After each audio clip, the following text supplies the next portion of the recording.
Hey everyone, I'm Rich. How is the Surface Pro 11 for school, work, and play? I don't know, I'm a little hesitant. A few months ago, Qualcomm released its newest Snapdragon chips that have been featured on many laptop manufacturers like Lenovo, HP, Dell, and surprise, surprise, Microsoft, which I want to share with you my thoughts on how it works, feels, and is for someone like you and me. So at a glance, the Surface Pro 11 already looks and feels very premium, especially the kickstand on the back, thanks to its smart weight distribution, only weighing around 895 grams or just 2 pounds. This is great for moving it in and out of my backpack and is light enough to carry around the house. I'm able to set the kickstand just about any angle and it feels like it can handle a lot of abuse thanks to its sturdy build.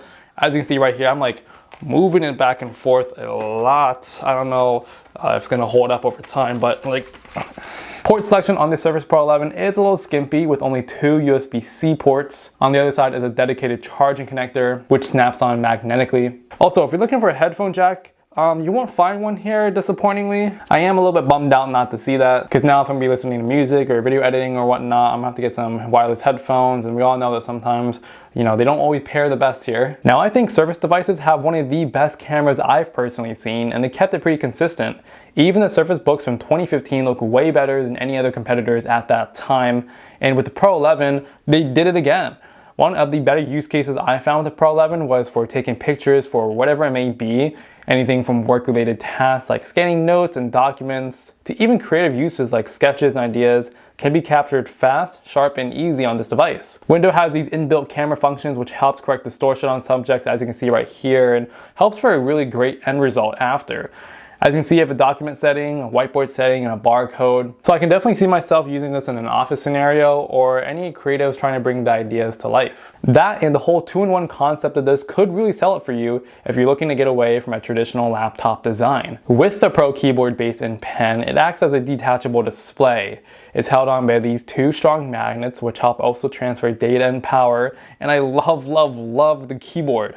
It's so juicy to type on, it's satisfying with each click as I feel it bounce me right back up. Their signature Alcantara feel is comfortable, almost like a soft suede-like feel for my palms to rest on rather than some bare aluminum that gets hot or cold during heavy uses with every other laptop out there. It's a signature that Microsoft has always been doing. For some reason, they took it off on their Surface laptops. Some of you guys in the comment sections were kind of sad to see that go. Me too. Even better, they switched over to a haptic style trackpad that allows you to click anywhere on the entire pad, which if you've been using Windows laptops by now, you probably know that you can only click on like the lower half of the trackpad, and on the top it's like solid. It almost feels like this is like you're hitting like a wall or something. That's because it was called a diving board style pad. That was actually like a physical mechanism you got pushed down every time. But yeah, most of us called that like the dead zone. MacBooks have been on haptics for a while now, but seeing how Surface is now implementing this is really great to see, because you know we're catching up now, baby. And I also found out that this trackpad is made by the company Sensel, which is a premier supplier of haptic trackpads for Lenovo, Dell, and Microsoft laptops. So you're definitely getting the best trackpads out there in the business. And in regards to the Surface Pen, it's unique. It's flat, it feels extremely light. My only gripe about it is that it feels a little cheap. Like, it does rattle a lot. The point is sharp and it's great for students or professionals looking to take notes. I found it to be very accurate and the eraser tip is forgiving.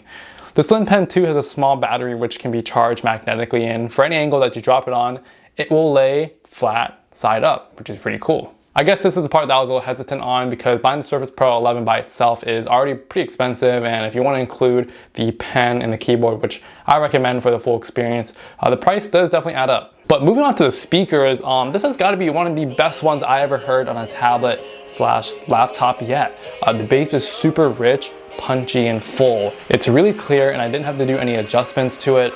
Right out of the box, music sounded great from all angles, folded down, up, on our side. I just couldn't believe it. If you have a chance to go to your local electronics store and see it in person, I definitely try the speakers out on this thing because it's crazy good. And with the Surface Pro 11 that I have here, we get a 13-inch 120Hz OLED display with HDR support at a resolution of 2880 by 1920 if you go with your X Elite variant, which is what I recommend for the best price to performance ratio. One thing though that I wish Microsoft would improve upon is the glare on their screens, and this also plagued the Surface Laptop 7, which I reviewed last month, but for a two-in-one like this where I'm using the screens on all sorts of different settings like drawing or taking notes, I can't get past how reflective it is.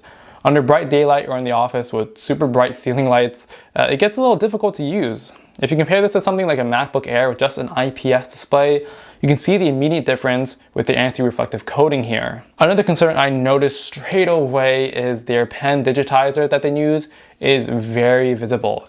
If you don't know what it is, it's basically like a layer on top of the screen that helps track the pen's position while writing and all that. Samsung does a better job of this, keeping their screen crystal clear and sharp, but on the Pro 11 here, I thought the display looked a little grainy, especially on lighter backgrounds.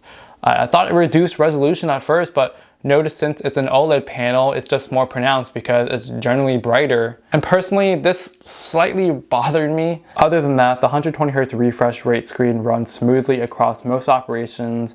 If you connect this to a monitor, I was only getting 4K 60Hz resolution, and if you connect this to a TV, 4K 30 at most.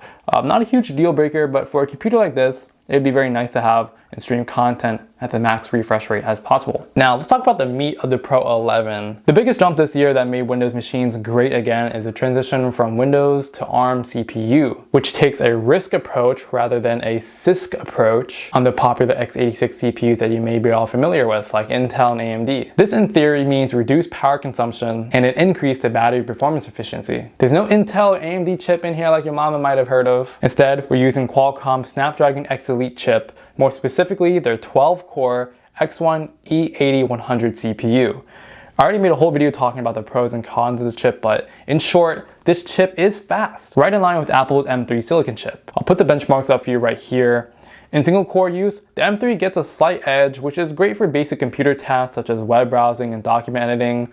A single core processor may be sufficient, but when it comes to more demanding processes, the Snapdragon chip is slightly faster here. The ongoing problem as of now is that not all applications and games can work natively on ARM. This includes a plethora of games that I tried that simply just couldn't work. I'd click on it, it would crash, or just say ARM not supported. I did play everyone's favorite game here, Overwatch 2, which ran surprisingly well, at an average of 32 frames per second on max resolution in medium settings. Same thing with GTA 5 as well. This game ran pretty smooth as well. Even though this game is like 11 years old, it's still pretty demanding, and it does put a lot of machines to test till this day. But yeah, a lot of apps aren't going to work on here, like Adobe After Effects, or if you're someone that uses like RStudio for work, it may not work at the best native performance as possible, as you might have to run an emulation. So if I were you, I'd just be mindful of what apps you're going to use the most on here. If you search up, I'll put a link down below, Qualcomm's supported apps. They have a whole list of whatever they got on there, so it's probably worth taking a look at. Anyhow, all these games boot up fast thanks to its Gen 4 512GB SSD that is also removable and can be upgraded anytime you wish. Props to Microsoft for allowing us the option to. If you're someone coming from a last generation Intel or maybe a Mac machine, I can certainly say you'll notice a jump in performance here. And as for battery life, I was able to get a maximum of 10.5 hours of 4K video playback with maximum brightness and battery set on recommended, which is only a short 3 hours what they advertised on the website. Only when I'm gaming will I bump it up to the best performance to squeeze in a little bit more frame rates, and I'll notice my battery drain a lot faster than usual. So for most people, just keep it on recommended. I think that's good enough for everyday use. And unfortunately, the Surface Pro 11 does have a fan. Quite frankly, I didn't notice it at all. It really didn't sound that bad or whined as loud as something like the Surface Laptop 7. And yeah, it only really ever kicked in while gaming past like 15 to 20 minutes. But even after that, it hardly bothered me. I didn't think it got that loud and stayed relatively cool and quiet. But before I forget, Windows AI and Copilot, I think it's still a little bit overhyped at the current moment. There's a lot of things I feel like that needs to be ironed out and worked on. We still haven't heard back from Recall yet, which is still and probably will be their greatest feature if or when they release it someday, which was supposed to take screenshots of your PC every few seconds and index that to a AI tool in which you can search up anything you like. If you remember, there was like a file with a shoe in the picture of it. You type in shoe and it'll look it up right then and there. Kind of scary. Obviously, the idea had to be worked on a little bit further. I don't think I used the Windows Copilot as much as I wanted to. Yeah, it's nice to have a Copilot key built right into your laptop at all times. It's like a chat GPT that's never going to leave you. Windows Studio has some creative effects that can help blur backgrounds and follow you throughout, but it's nothing to be obsessed over. In conclusion though, this is an expensive laptop, especially once you offer the full package and the OLED screen, which I have here, that includes a pen and the keyboard. The concept is definitely cool, and it's not only different from just regular laptops, but just even 2-in-1s in general, as this is detachable. In some ways, I think this is like the Surface Book successor. The transition for ARM on Windows is great, as well as a new haptic trackpad from from Sensel. Fans are pretty quiet, I really like the form factor, and speakers are pretty freaking good. Unfortunately, I can't get past their non-existent anti-reflective coating on this. It just glares a lot, and their pen digitizer that they use on this is just very, very prominent. It makes their OLED display look a little bit less than what it is, which is a shame for a laptop that you're gonna get at this price point. But yeah, let me know what you think. Are you getting this one? Do you have any previous generations before this too? How is Windows on ARM treating you? I wanna hear your thoughts down below. The Surface Pro 11 is a great 2-in-1. I do recommend it to a lot of creative and work professionals out there. You know, I was a little hesitant at first, but I do have high hopes for this. Let me know what you guys are using the Surface Pro 11 for, and I'll see you guys in the next video.